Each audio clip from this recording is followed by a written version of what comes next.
Hey, Smart News. I'm really excited to talk to you today because we're going to talk about a critical part of journalism, as well as two really interesting stories that are continuing to develop, one having to do with the pandemic and the other having to do with immigration. Both of these stories are attached to media releases, and we'll talk about media releases and why they're important in a moment. One of the stories you're seeing a lot of, the other story you're seeing nothing about. And I think it's important, so that's why we're going to talk about it on Smarter News. So let's start off with media releases. What are media releases, right? They're press releases. The media releases I'm going to talk about today are from the U.S. government. So they're generated by the U.S. government, similar to the way a company generates a press release. And listen, press releases, media releases, these are really important. I could have a media release for Smarter News. And what I would be doing is I would be putting out the information that I want to put out. Doesn't mean it's not newsworthy. Definitely can be newsworthy. In both of these cases, it is very newsworthy, but it's also limited and controlled. And so as a journalist, you have to look at media releases with, some curiosity. Hey, those could be potentially really big headlines, but also what information is missing or what other questions should I be asking? Because you can't just take them on face value. You got to do a little bit more work. So let's start off with the first media release that we got yesterday from the CDC. The CDC announces the first confirmed case of the Omicron, the new variant in the United States. It was first identified in the San Francisco Bay Area. And so now we know we have a case here. If you read the media release, which is rather brief but important, you understand that this person just recently returned from South Africa just before Thanksgiving, before the variant was identified as a variant of concern by the World Health Organization, and they are quarantining and have mild symptoms. And that's what I'm curious about. Mild symptoms. What exactly are the symptoms? Mild symptoms to me are different than mild symptoms to my husband, right? What exactly are the symptoms? Plus, this person is fully vaccinated. So let me explain why I'm so curious about the specific symptoms. When COVID-19, the disease that is caused by the new coronavirus, first emerged in the United States, what symptoms did we talk a lot about? We talked about cough, obviously, and fever. But we also talked, do you remember about this? We talked about GI issues, right? People had stomach upset, they had GI issues. And that was another sort of side to this that we were aware of.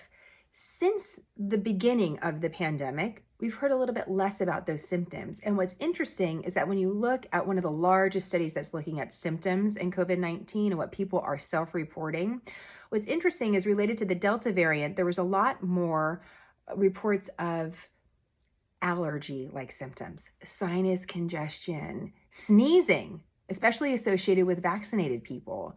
And there was a concern by health officials that this sort of head cold, allergy-like symptoms were one of the reasons that people weren't getting tested, because they weren't getting the fever or the cough. They could, but not all the time. And so Delta was sort of presenting itself in a different way. So I think it's really important to get more specifics about the symptoms here. And I actually wrote the CDC today to see if we could learn a little bit more about that. We'll see if I get a response, but that's going to be critical. Why is that also critical?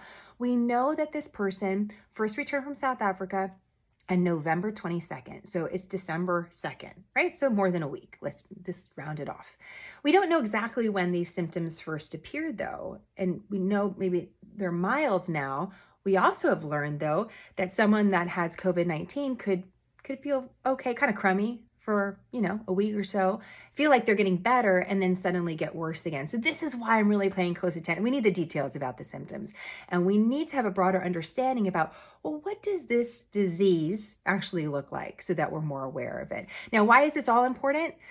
While we continue to get sort of the threatening headlines about Omicron, and the way that everyone's pronouncing it is not Omicron. I am not an expert at the Greek alphabet, but it's not Omicron, it's Omicron or Omicron. Variants can go different directions. You're getting a lot of the Hollywood Star Trek, here comes the new variants in front of you in the news. But remember, a virus wants to survive, just like we do. A virus is looking to survive. It's mutating, so it's continuing to survive. It can mutate and become more deadly. It can also mutate and become more mild. And so this is why we need to keep our horizons broad. We need to pay attention to the media release, and then we got to find out a little bit more information. So I'll keep you posted if I learn more. All right, second topic, media release coming from the Big Bend sector of Customs and Border Protection. Why did I take a look at the Big Bend sector? A lot of the news that you're looking at related to the U.S. border and border security has to do with kind of the El Paso sector. You're seeing a lot of video of people crossing the Rio Grande, for example.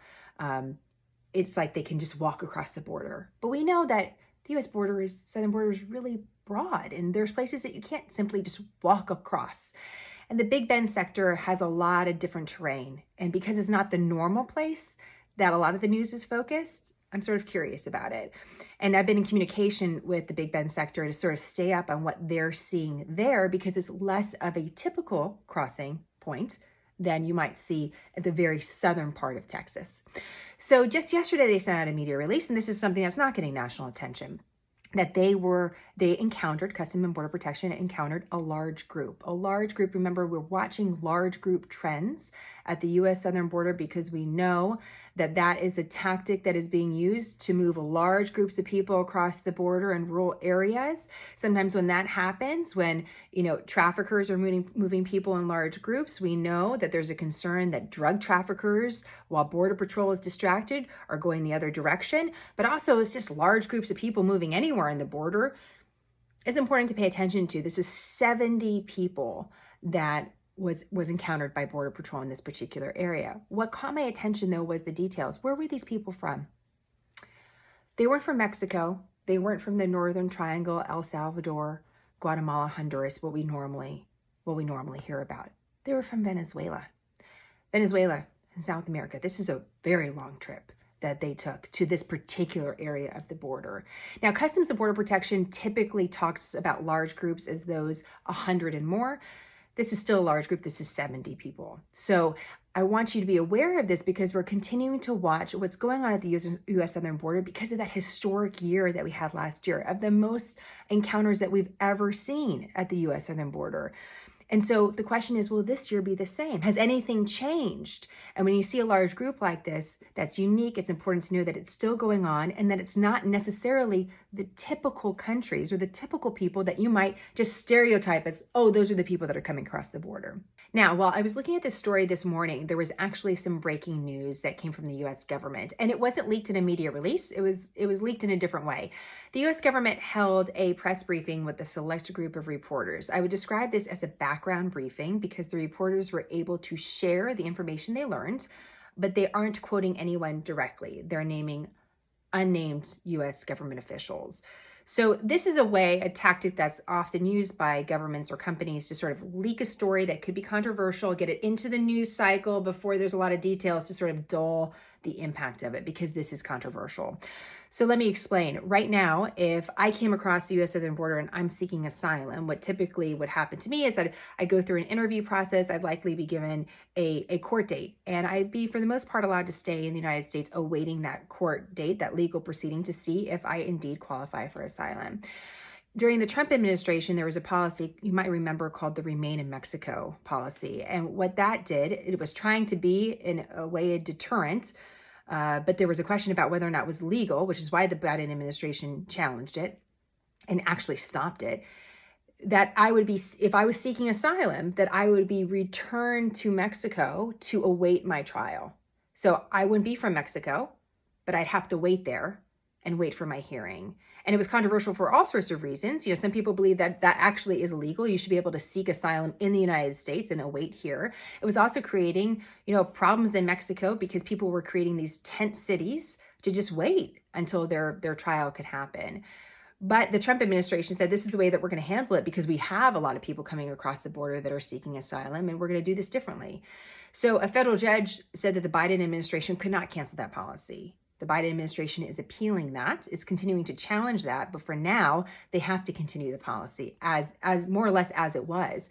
And so it looks like the Biden administration will start returning people to Mexico that are seeking asylum in the United States, that are coming across to seek asylum, that policy will just start back up again. So this is controversial. The Biden administration and President Biden have spoken out against this policy, and they're continuing it. So this is a space to watch and definitely a developing story. So 2 big stories, 2 media releases, just some things to think about. In the meantime, I want to leave you with this. It is Thursday. The government runs out of funding Friday at midnight. There's still no agreement on some sort of funding bill that would keep the government open for business. Looked like there might be an agreement yesterday. That's what reports suggested. And today, not so much. It's interesting, right? None of us can do a shutdown. Like I can't be like, you know what, motherhood, I'm going to shut it down. I'm not going to reach a compromise. I'm just going to shut it down. I'm going to go to Target by myself. I'm going to take a real long shower. I'll come back in a couple days and we'll work this out. Like there's some things that people can do in Washington, D.C. that you can't do elsewhere. It's very serious. This is very serious topics that they're tackling, but I mean, sometimes you just got to be like, really? We're here again. Are we here again? We're here again. So yes, we're here again. Government shutdown could be looming. We'll wait and see if they get some sort of agreement together. And we got a big jobs report on Friday. That's going to give us a new unemployment rate before the end of the year. And that could be a motivating factor for not only an agreement on the government shutdown, but maybe some of these other spending bills that Congress is looking at. So I'll wait and watch for that. More on all these stories and more on smarternews.com. Look forward to your questions and comments. Have a great day.